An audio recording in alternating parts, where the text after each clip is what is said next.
तो hi everyone, my name is Gaurav और आज हम डिस्कस करेंगे daily current affairs of 27 of August 2026। आज के हमारे जो टॉपिक्स हैं जिनको हम कवर करेंगे वो होगा Bihar cabinet infra and AI push, ये हमारा पहला आर्टिकल होगा।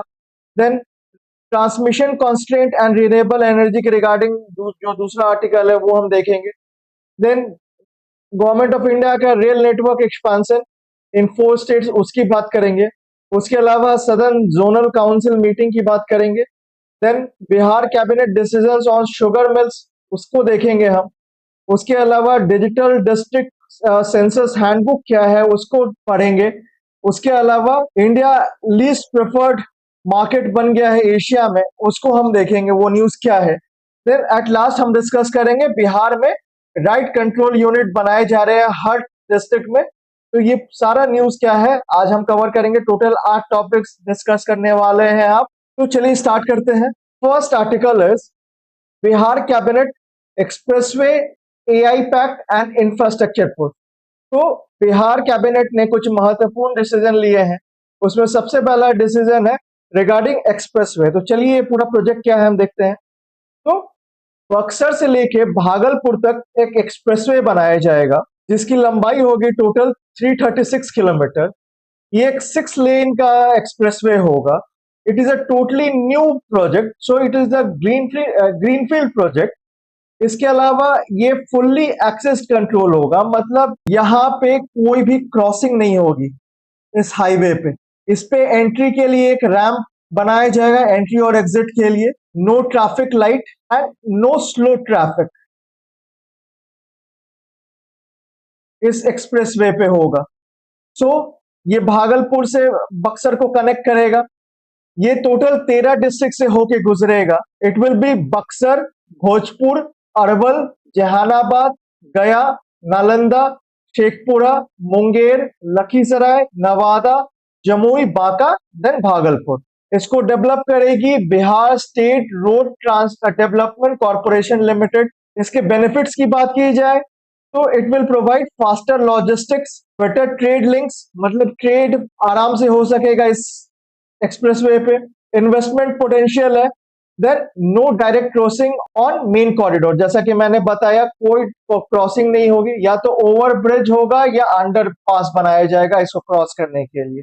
तो this is the first project. इसके अलावा बिहार में एआई गवर्नेंस को पुश करने के लिए बिहार सरकार ने टायो इंडिया प्राइवेट लिमिटेड के साथ टाई अप किया है, जो कि एक जापानीज कंपनी है।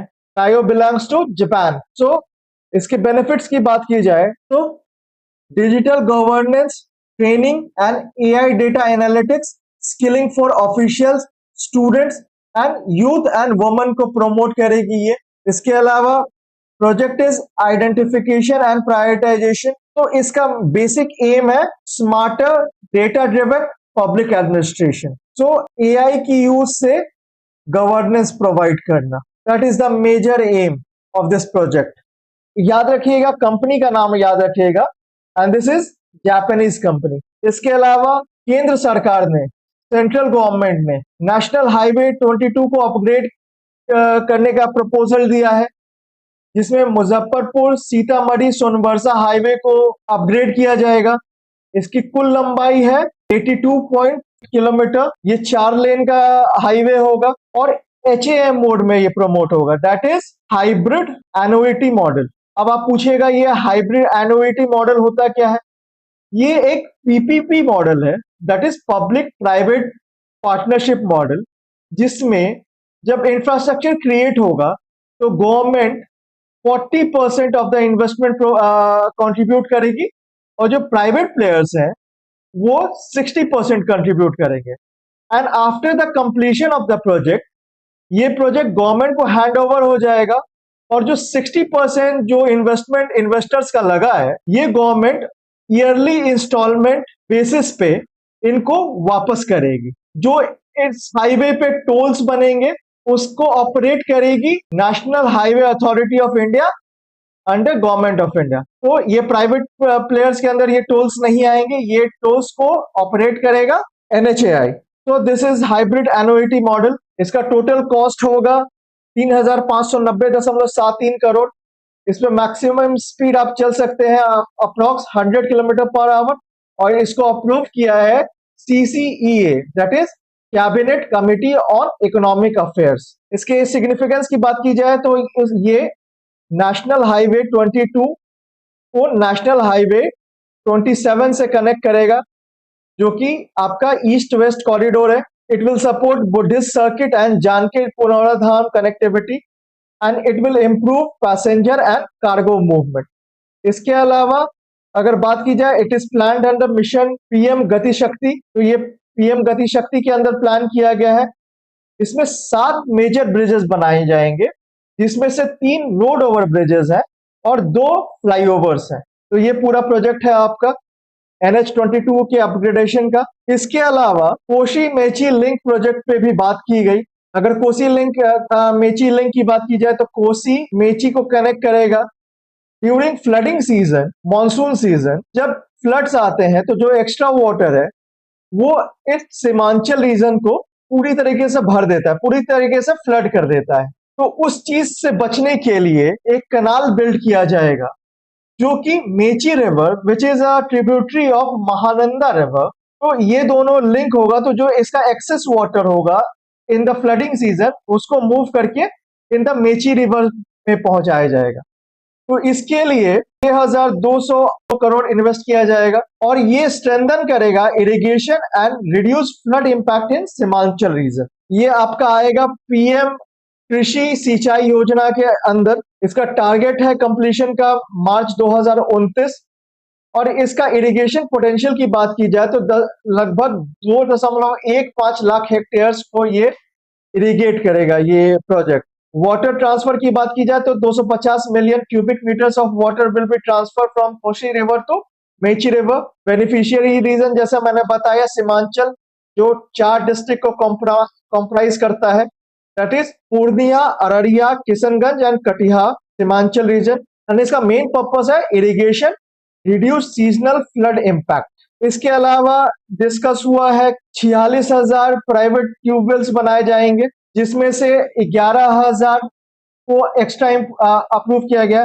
अर्लियर मुख्यमंत्री निजी नलकूप योजना के अंदर लगभग 35,000 ट्यूबवेल्स बनाने का प्रपोजल था, जिसकी लागत थी लगभग 266 करोड़ रुपया। उसको बढ़ा के उसमें 11,000 और ट्यूबवेल्स को ऐड कर दिया गया है इन 2026-27 फॉर इरिगेशन पुश। ये लगभग 2 लाख हेक्टेयर्स को ये इरिगेशन प्रोवाइड करेगा अगर ये प्रोजेक्ट सक्सेसफुल होता है तो। इसके अलावा जो एम्प्लॉयमेंट ऑफिस है, जो सब रीजनल एम्प्लॉयमेंट ऑफिस है, उसको रीनेम्ड कर दिया गया है।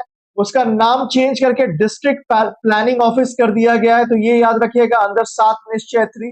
This is very important point. Sub regional employment office has become district planning office under 7 Nishchay 3।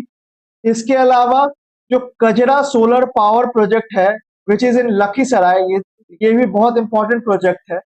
इसके जो लैंड एक्वायर किए जा रहे हैं उस पे सरकार 100% स्टैंप ड्यूटी देगी एंड उस पे रजिस्ट्रेशन फी भी माफ करेगी। तो जो लीज पे लैंड लिया जा रहा है, लैंड एक्वायर किया जा रहा है, उस पे कोई भी स्टैंप ड्यूटी नहीं लगेगा और कोई भी रजिस्ट्रेशन फी नहीं लगेगा। तो this is all about the news. चलिए इसके रिगार्डिंग क्वेश्चन देख लेते हैं। With reference to recent infrastructure and governance initiative in Bihar, consider the following statements.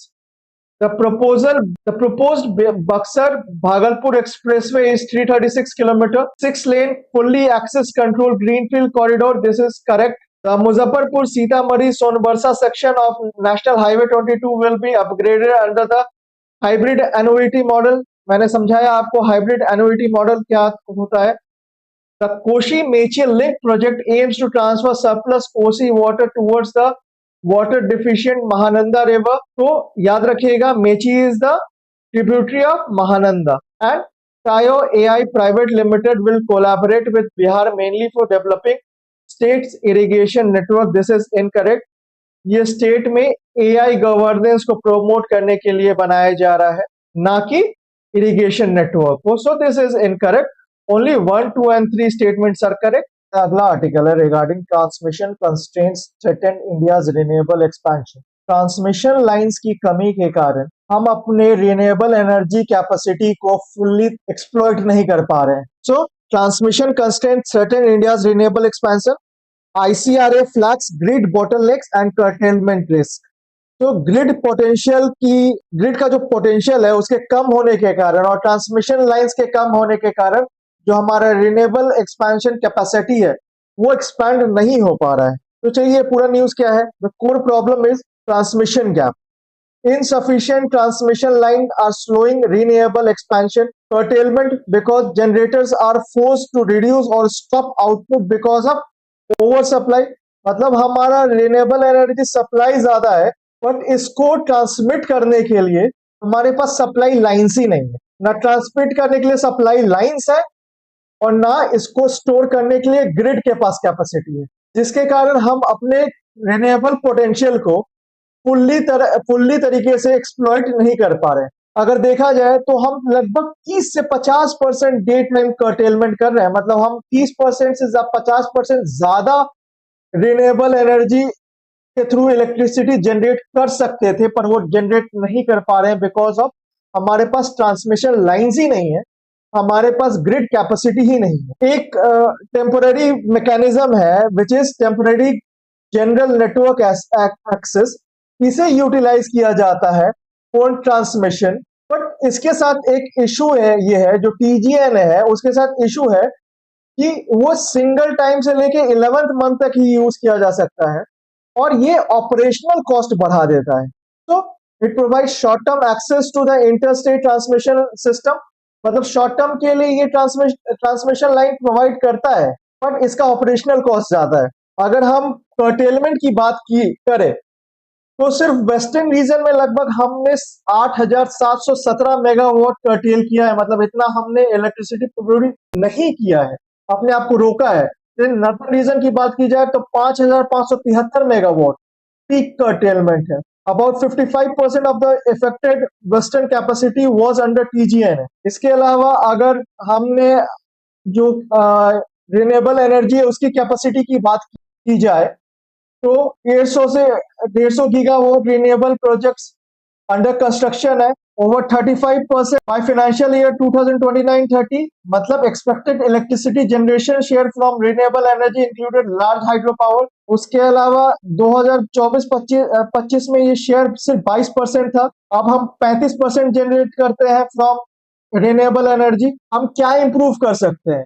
हम इंप्रूव कर सकते हैं faster intra state transmission lines को इंप्रूव किया जा सकता है, faster inter state transmission lines को इंप्रूव किया जा सकता है। हमें मोर कैपेसिटी, स्टोरेज कैपेसिटी बढ़ाना होगा, ग्रिड कैपेसिटी बढ़ाना होगा to store the excess energy. इसके अलावा हमें क्विकर PPA मतलब पावर परचेज एग्रीमेंट जल्दी साइन करने होंगे, हमें लैंड क्लियरेंसेस जल्दी करवाना हो, हेल्दियर डिस्कॉम फाइनेंसेस को इंश्योर करना होगा इसके लिए। Because transmission and storage are essential to sustain renewable addition. हमको करना है तो हमें अपने ग्रिड कैपेसिटी को बढ़ाना पड़ेगा एंड ट्रांसमिशन लाइंस को बढ़ाना पड़ेगा।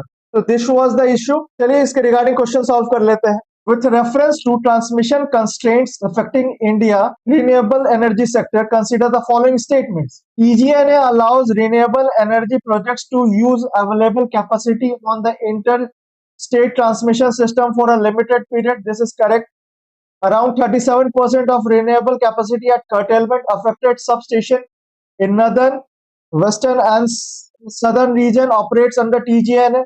तो याद रखिएगा 35% ऑपरेट्स अंडर TGNA। ये एक टेम्पररी मैकेनिज्म है जैसा मैंने बताया।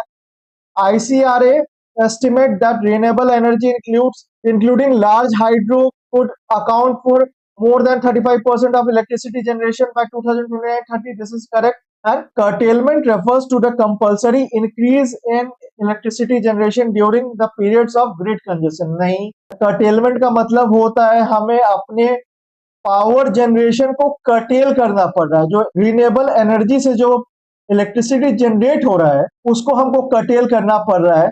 तो this is wrong. So only 1, 2 and 3 are correct. हमारा अगला आर्टिकल है 4 राज्यों में रेल नेटवर्क को विस्तार मिलेगा। Rail network expansion in 4 states. वो कौन कौन से स्टेट्स हैं चलिए देखते हैं। तो वो 4 स्टेट है जहां पे रेलवे को एक्सपेंशन मिलेगा, वो है वेस्ट बंगाल, उड़ीसा, आंध्र प्रदेश एंड तमिलनाडु, जिसका टोटल आउटले है 9,450 करोड़ और ये कवर करेगा 8 डिस्ट्रिक्ट को, 6,448 विलेज को और लगभग 60 लाख पीपल को ये कनेक्ट करेगा। It is important because it will decongest one of India's busiest rail corridor. It is part of the busy Howrah-Chennai section of the Golden Quadrilateral Rail Corridor का ये part है।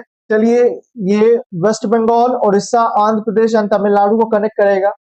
अगर सेक्शंस की बात की जाए तो ये खड़गपुर और भद्रक को 173 किलोमीटर का एक्सपेंशन प्रोवाइड करेगा, भद्रक और हरिदासपुर को 75 किलोमीटर का, and this additional lines to improve capacity, मतलब ये एक्सपैंड किया जा रहा है to improve capacity and better passenger and freight movement को भी ये सपोर्ट करेगा। Projects will improve rail connectivity across eastern and southern India. Why this expansion matter? Because travel and freight, faster, smoother and safer movement of passenger and goods, economic gain है, higher freight capacity हो जाएगा, मालवाहक जो trains है उसको high capacity में भेज सकेंगे, better efficiency and improve railway earnings, इससे रेलवे का प्रॉफिट बढ़ेगा।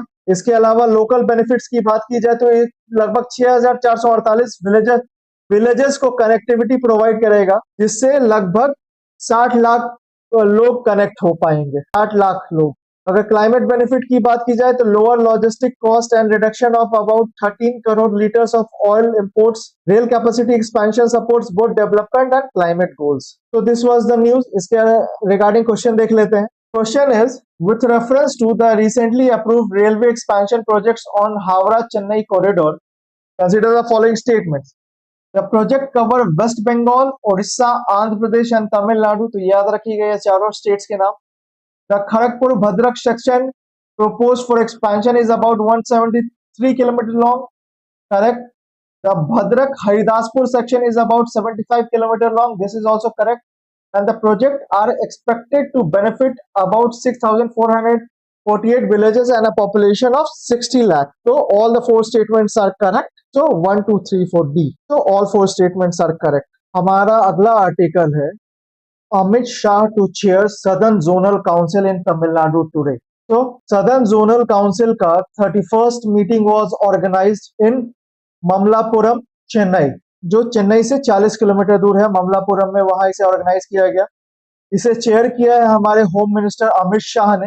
It was organised by inter state council secretariat which comes under ministry of home affairs. यहाँ पे core issues concerning the southern state को discuss किया गया इस मीटिंग में। याद कीजिएगा, ये याद रखिएगा कि रिकमेंडेशन जो होते हैं इस सदर्न जोनल काउंसिल के या जोनल काउंसिल के जो भी रिकमेंडेशन होता है, दे आर ओनली एडवाइजरी, ये बाइंडिंग नहीं होता, नॉट बाइंडिंग। तो अगर जोनल काउंसिल की बात की जाए तो it is a statutory body, ये एक एक्ट के अनुसार बना है। तो it was established under the state reorganisation act 1956। India के पास 5 जोनल काउंसिल है जिसके चेयरमैन हमारे होम मिनिस्टर होते हैं और recommendations are advisory and not binding. But why they matter? Because they promote cooperative federalism. यहाँ पे आपस में बैठ के स्टेट्स अपने इश्यूज को डिस्कस करते हैं। It will resolve inter state issues, improve centre state coordination and it will discuss economic and social planning. तो याद रखिएगा, ये कॉन्स्टिट्यूशनल बॉडी नहीं है बल्कि एक स्टेट्यूटरी बॉडी है और ये स्टैब्लिश हुआ था under state reorganisation act 1956। It supports regional cooperation and cooperative federalism. अगर मेंबर्स की बात की जाए ऑफ सदर्न जोनल काउंसिल तो Andhra Pradesh, Karnataka, Kerala, Tamil Nadu and Puducherry, these 5 are the members of southern zonal council. अगर इस बार के होस्ट की बात की जाए तो तमिलनाडु था होस्ट, वेन्यू था मामलापुरम। पार्टिसिपेंट्स की बात की जाए तो chief minister, lieutenant governor and 2 other ministers from each state participated और 1 chief minister serve as vice chairman by rotation. On rotational basis vice chairman serve करते हैं, मतलब हर एक स्टेट से एक एक टर्म के लिए सर्व करते हैं। तो Karnataka, Andhra Pradesh, Kerala, Tamil Nadu and Puducherry, are the members of southern zonal council. तो चलिए इसके रिगार्डिंग क्वेश्चन देख लेते हैं। Question is, with reference to the Zonal Council in India and the recently held 31st Southern Zonal Council meeting, consider the following statements. Zonal councils are statutory body established under the State Reorganization Act 1956. बिल्कुल सही statement है। The Union Home Minister act as the chairman of the Zonal Council, ये भी एकदम सही statement है। Recommendation of Zonal Council are binding on the member states, नहीं, ये स्टेटमेंट गलत है। ये सिर्फ एडवाइजरी होता है, ना कि बाइंडिंग होता है, एडवाइजरी होता है। The southern zonal council includes Tamil Nadu, Kerala, Karnataka, Andhra Pradesh and Puducherry. तो all 1, 2 and 4 statements are correct. Third statement is incorrect. हमारा अगला आर्टिकल है regarding Bihar cabinet decision on sugar mills, AI infrastructure, irrigation and cooperatives. चलिए देखते हैं ये पूरा न्यूज क्या है। तो the Bihar cabinet approved major proposal in governance, agriculture, infrastructure and cooperatives. तो कोऑपरेटिव शुगर मिल्स की बात की जाए तो रैयम जो कि दरभंगा में है एंड सकरी जो कि मधुबनी में है, यहाँ पे कोऑपरेटिव शुगर मिल्स खुलेंगे। उसके अलावा ब्रीड इंप्रूवमेंट स्कीम्स के लिए 63 करोड़ दे रही है सरकार।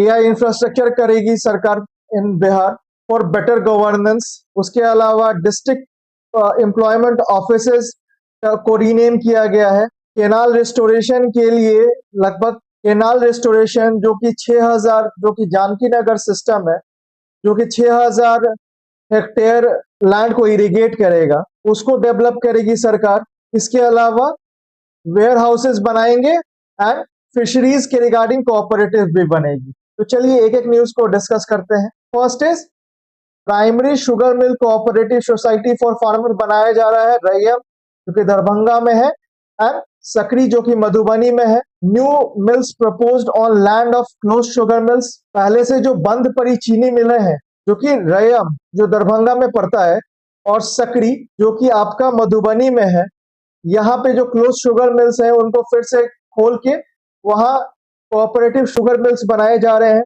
Farmers from notified reserve sugarcane areas are included. Why this matter? Because revival of closed sugar mills are asset. Greater farmer participation होगा इससे। It will boost agro industry and इससे local employment and rural economy भी promote होगी। हमारा दूसरा cabinet का जो decision है that is breed improvement scheme के ऊपर है उनका।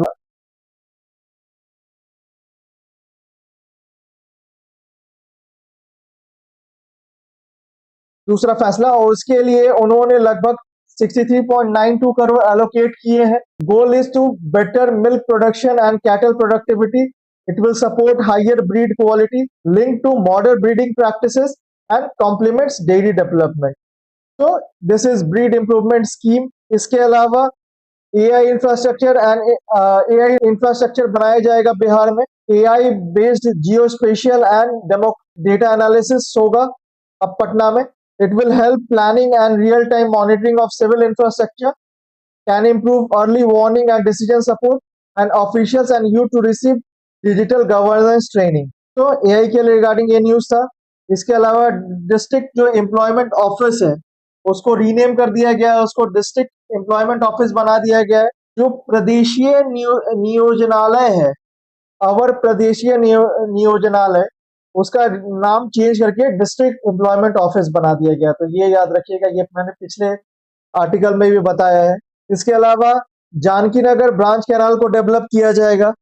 इसके अलावा कटिहार डिस्ट्रीब्यूटरी, हसनगंज और सेमापुर, ये जितने भी रिलेटेड डिस्ट्रीब्यूटरीज एंड सब डिस्ट्रीब्यूटरीज हैं उनको डेवलप किया जाएगा। मतलब जानकी नगर ब्रांच कैनाल सिस्टम को डेवलप किया जाएगा। रेस्टोरेशन एंड स्ट्रेंथनिंग वर्क को प्रमोट किया जाएगा and it is part of irrigation improvement. इसका एक्सपेक्टेड आउटकम है ये लगभग 6000 हेक्टेयर को इरिगेट करने के काम आएगा। Better water delivery, support to agriculture. इसके अलावा लगभग 48,200 मेट्रिक टन कैपेसिटी का वेयर हाउस बनाया जाएगा बिहार में, जिसकी अलग अलग कैपेसिटी की बात की जाए तो 200 मेट्रिक टन, 500 मेट्रिक टन और 1000 मेट्रिक टन की ये वेयर हाउसेज होंगे। इसका इम्प्लीमेंटेशन पीरियड है 2026-27 और इसके लिए लगभग 34.95 करोड़ अप्रूव किया गया है, जिसमें से 50% ग्रांट देगी सरकार और 50% रिवॉल्विंग कैपिटल होगा। फिशरीज के लिए primary, then district and then state level पे कोऑपरेटिव्स बनाए जाएंगे। तो इससे जो it will organise fishing communities and it will strengthen institutional support. So this is the purpose. चलिए क्वेश्चन देख लेते हैं। With reference to the recent Bihar cabinet decision, consider the following statements. New cooperative sugar mills are proposed at Rayyam in Darbhanga and Sakri in Madhubani. ये place याद रखिएगा, यही पूछे जाते हैं, अक्सर पूछे जाते हैं एग्जाम में। The cattle breed improvement scheme includes sex sorted semen, IVF and embryo transfer. This is also correct. The proposed warehouses will have a combined capacity of 48,200 metric tons. This is correct. And the Janki Nagar branch canal system is expected to create irrigation potential of about 60,000 hectares. नहीं, 6,000 hectares का capacity है इसका irrigation capacity. So fourth statement is correct. Only 1, 2 and 3. आज का हमारा अगला article है regarding digital district census handbook. तो बिहार में जनगणना के साथ हर गांव की कुंडली भी तैयार होगी। तो चलिए ये पूरा न्यूज है क्या देखते हैं। तो for census 2027, Bihar is preparing a digital district census handbook. अब ये डिजिटल डिस्ट्रिक्ट सेंसस हैंडबुक है क्या? तो इसमें पूरे गांव का खाका रखा तैयार किया जाएगा, जिसमें वहां के social, economic and infrastructure conditions को नोट किया जाएगा, ताकि आगे पॉलिसी मेकिंग में ये हेल्पफुल हो। मतलब हमारा आगे का पॉलिसी डेटा ड्रिवन होना चाहिए, तो उसके लिए ये data district digital census handbook को तैयार किया जा रहा है। ये कवर करेगा 44,874 विलेजेस को एंड 268 टाउन्स एंड सिटीज को ये कवर करेगा। First time the digital district census handbook is being prepared in digital form. तो ये डिस्ट्रिक्ट सेंसस जो हैंडबुक है, ये पहली बार डिजिटल फॉर्म में बनाया जा रहा है। Urban population details will be included as well. Separate personal will be deployed for rural and urban areas and data will support evidence based planning and governance. So अब जितनी भी प्लानिंग होगी वो डेटा के बेसिस पे होगी। इसी के लिए ये डिजिटल डिस्ट्रिक्ट सेंसस हैंडबुक तैयार किया जा रहा है। अगर सेटलमेंट प्रोफाइल की बात की जाए, इंफ्रास्ट्रक्चर रिलेटेड जो डेटा है उसकी बात की जाए, तो उसमें क्या क्या हो कवर किया जाएगा। तो एक पर्टिकुलर एरिया में हेल्थ फैसिलिटीज कैसी है, इलेक्ट्रिसिटी स्टेटस कैसा है, रोड एंड ट्रांसपोर्ट कैसा है, बैंकिंग एंड कम्युनिकेशन है कि नहीं, ड्रिंकिंग वाटर एंड सैनिटेशन को ध्यान रखा जाएगा, land type, urban amenities, slums, उसके अलावा क्लाइमेट, रिवर, आहार पाइन एंड रिजर्वॉयर्स को नोट किया जाएगा and cultural institution and industries को नोट किया जाएगा। अगर पीपल रिलेटेड इंफॉर्मेशन की बात की जाए, तो लोगों से उनका नाम, कास्ट, रिलीजन, एज, सेक्स पूछा जाएगा। उसके अलावा उनका educational qualification, relation to head of the household पूछा जाएगा, date of birth, marital status, spouse, nationality and number of living children and fertility related data को नोट किया जाएगा। इसका फायदा क्या है? Why this matters, why this digital census handbook matters? Because it will promote better planning, one place for village and town level data, help identify infrastructure and service gaps, support district and local development planning। उसके अनुसार फिर target किया जाएगा schemes को। उसके अलावा digital access and monitoring भी हो जाएगी इसके मदद से। तो चलिए इसके रिगार्डिंग क्वेश्चन देख लेते हैं। With reference to Bihar digital district census handbook being prepared in connection with census 2027, consider the following statement. It will include information related to social, economic and basic infrastructure facilities of villages and towns. Correct. Around 44,874 village and 268 urban settlements are proposed to be covered in Bihar. This is also correct. The handbook will contain only demographic information and will exclude details related to infra and public amenities। ये गलत statement है। Infra plus public details दोनों collect किए जाएंगे ताकि data driven planning support हो सके। ये इसका मेन एम है डेटा ड्रिवन प्लानिंग को प्रमोट करना। Fourth statement is that digital database is intended to assist the government in local level planning and identification of development need. तो ये 1, 2 and 4 statements are correct. So option B is correct. Statement 3 is incorrect because the handbook also include infrastructure and public data amenities. Amenity data. हमारा अगला article है India replaces Indonesia as least prefer market in Asia. तो ऐसा क्यों हुआ? तो जो bank of America है उसके कुछ फंड मैनेजर्स उन्होंने एक सर्वे किया। उस सर्वे के अनुसार India is among the worst performers this year in stock market. इसका बहुत बड़ा रीजन है जो ग्लोबल कैपिटल है, जो ग्लोबल इन्वेस्टर्स हैं, वो अपना पैसा चाहते हैं एआई सेक्टर में इन्वेस्ट करना। वो एआई बूम को चेज कर रहे हैं, they are chasing AI boom. But जो इंडियन मार्केट है, इंडियन स्टॉक मार्केट है, is still heavily dependent on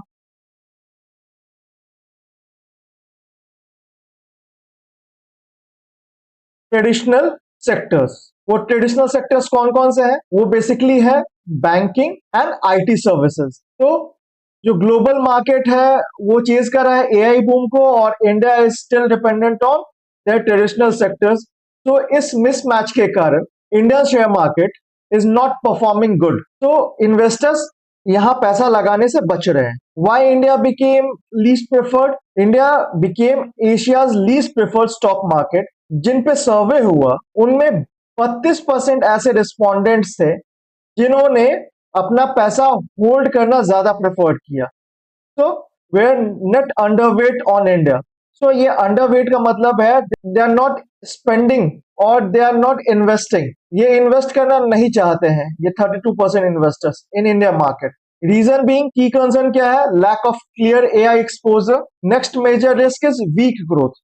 जो सेकेंड रीजन उन्होंने बताया, जो इंडिया पहले ग्लोबल ग्रोथ कैपिटल हुआ करता था जहां से इन्वेस्टर्स को बहुत मुनाफा हुआ करता था, now that is cooling down. तो ये नेक्स्ट बड़ा फैक्टर है। उसके अलावा जो इक्विटी है, इंडियन शेयर्स है, उनका हाई वैल्यूएशन बताया जा रहा है। उसके अलावा रिफॉर्म्स पे फोकस नहीं है, रिफॉर्म्स को फोकस नहीं कर रही है सरकार।